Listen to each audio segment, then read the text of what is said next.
बहू। शादी के पहले से ही विभा को कपड़े धोने का बड़ा शौक था। कभी नल के नीचे तो कभी तालाब के पास। अरे मेरी नीली वाली लुंगी नहीं दिख रही है। विभा की अम्मा, कहाँ रखी है लुंगी? अरे वो तो विभा ने परसों ही धोकर रखी थी आपकी अलमारी में, देखो वहीं होगी।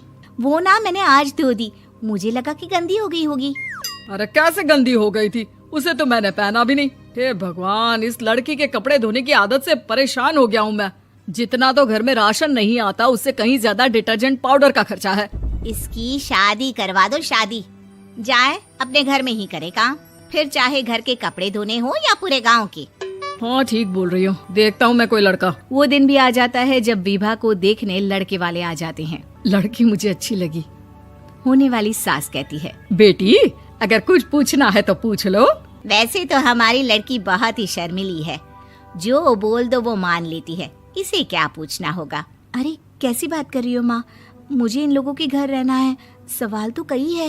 हाँ हाँ बेटा, पूछ लो ना, क्या पूछना है। आप लोगों के घर कपड़े कौन धोता है? सास का मुंह बन जाता है। देखो, अगर तुम ये कहना चाहती हो कि तुम्हें कपड़े धोने नहीं आते तो सुन लो, कपड़े मैं ही धोती हूँ, लेकिन तुम्हारे आ जाने के बाद मैं रुमाल तक नहीं धोऊंगी। अरे चुप रहना भाग्यवान, बहू बेचारी घर आई नहीं, उसे डराना शुरू कर दिया। वो क्या है ना बिटिया, अभी तक तो ये कल्लू की माँ ही धोती थी, लेकिन अब तुम्हारे पापा तो दहेज में वॉशिंग मशीन देंगे ही। तभी विभा की माँ बोल पड़ती है, सवाल भी पूछा तो क्या। वैसे भाई साहब, मशीन की तो फिर भी कपड़े धोने की कैपेसिटी होती है। मतलब जो बिटिया दे रहे हैं ना विभा, इसे कपड़े धोने का बहुत शौक है। ये आप लोगों के क्या, आस पड़ोस गांव मोहल्ले सबके कपड़े धो दे और उफ तक ना करे। बाहर देखा नहीं आपने कितने कपड़े सूख रहे हैं? सब हमारी बिटिया ने ही तो धोए हैं। बस भी करो ना माँ, शर्म आ रही इतनी तारीफ सुनकर। और तो और एक दाग निकाल कर दिखाओ तो मान जाओ। हाँ अच्छा, माफ करना बेटा, मैंने गलत समझा। हमें तो रिश्ता बहुत पसंद है। और ऐसे जुड़ जाता है रिश्ता कपड़े धोने का शौक रखने वाली विभा का। उसकी शादी हो जाती है कोयला फैक्ट्री में काम करने वाले कल्लू के साथ। शादी के बाद अचानक विभा चिल्लाती हुई सास के पास आती है। सासू माँ, अरे सासू माँ कहाँ है आप? ये तो धोखा है, धोखा दिया आप लोगों ने मुझे। इसे ससुर के चक्कर के बारे में पता चल गया। अरे तो उसमें तुझे क्यों धोखा मिला है? अरे नल में पानी नहीं आता, कपड़े कैसे कब धुलेंगे? अच्छा, तू पानी नहीं आ रहा उसकी बात कर रही है। तो आपने क्या सोचा? कुछ नहीं। अच्छा, तेरी माँ ने कहा था कि कपड़े धोने का शौक है तुझे, याद आया मुझे। शौक बोलकर कपड़े धोने वाले मेरे जुनून को कम ना आके सासू माँ, कपड़ा धोना मेरा गुरूर है। तभी पति भी वहाँ आ जाता है। अभी मैंने इसे सनी देओल की फिल्म दिखाई है, उसी के डायलॉग मार रही है माँ। अच्छा सुन, साफ साफ बता रही हूँ, पानी सुबह 4 से 6 और शाम को 10 से 12 आता है, समझी? विभा टाइमिंग सुनकर हैरान हो जाती है। ये क्या भूतों का मोहल्ला है?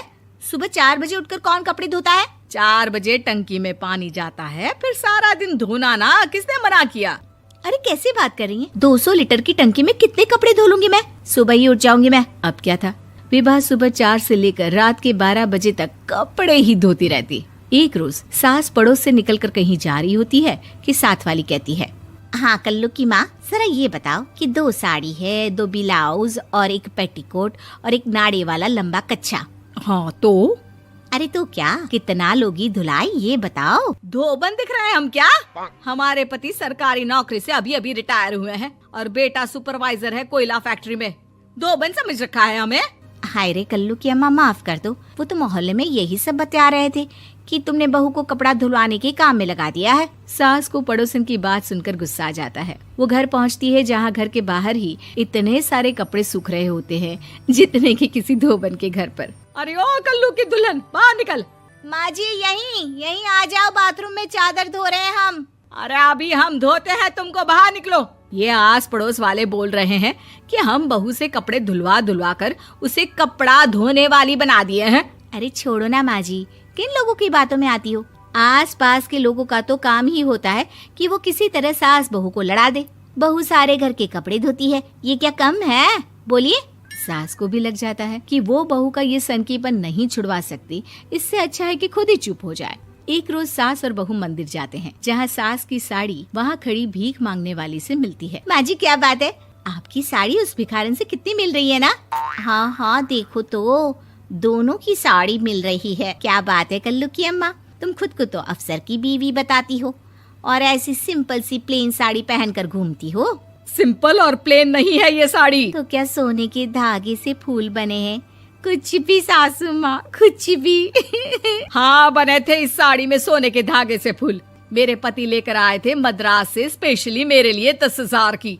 ताहे भाई साहब इस भिखारन के लिए भी सेम टू सेम साड़ी लेकर आए होंगे 10,000 की। सास उस वक्त तो कुछ नहीं कहती, लेकिन बहू के साथ घर आती है और अलमारी से एल्बम निकाल कर लाती है। ये साड़ी देख रही है, ये वही साड़ी है जिसे मैंने अभी पहना था। इस साड़ी में ये जो चमकदार फूल दिख रहे हैं ना, ये सोने के धागों से काटे गए हैं। लेकिन तू लोकल वॉशिंग मशीन ब्रश से घिस घिस कर सारे फूलों को निकाल कर साड़ी प्लेन कर दी। मुझे माफ कर दीजिए सासू माँ। और तो और, जब मैंने तुझे तेरी गलती के लिए कुछ नहीं कहा, लेकिन तूने तो सबके सामने मेरा मजाक ही बना दिया। क्यों? बहू को समझ में आ जाता है कि अब से उसका कपड़े धोना